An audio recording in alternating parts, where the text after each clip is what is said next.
Christina Hazarim is a journalist based in Australia, joins me now from Brisbane. Good to have you with us on the programme.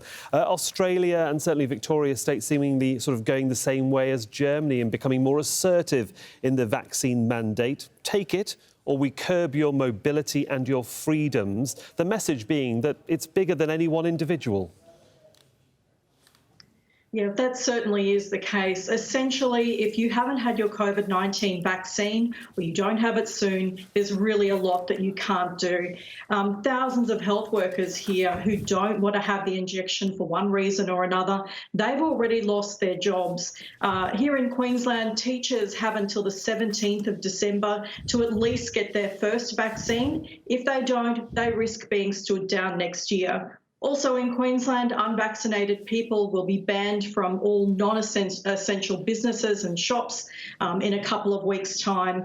So these vaccine mandates and also a proposed health passport are really causing anger across Australia. There have been protests every weekend for the past few weekends, the biggest in Melbourne in the state of Victoria, where the government there just approved a bill that gives their Premier greater powers to call lockdowns and other restrictions as he sees fit.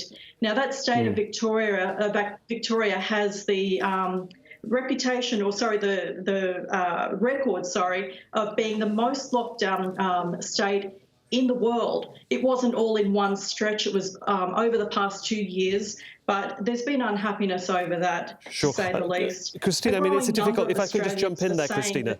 Can I just jump in there? It's a difficult balancing act, isn't it, as you're stating, from state to state and for central government in Canberra to try and deal with this, because they're also trying to reopen the country and there is this threat of another variant and another wave. There's a lot to consider.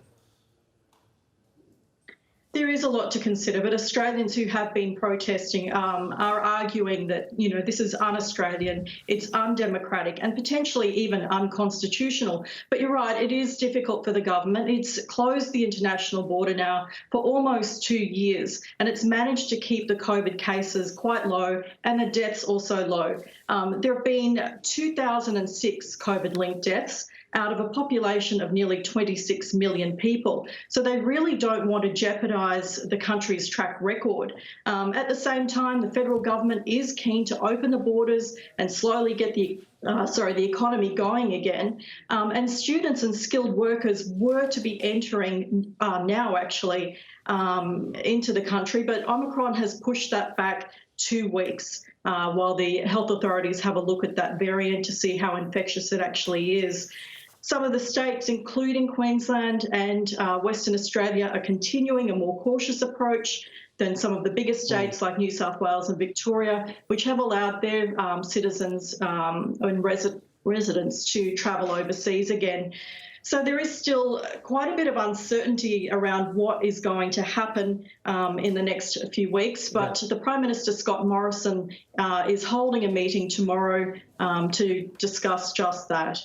We'll see what happens, certainly. For the moment, Christina Hazarim, thanks so much for joining us from Australia.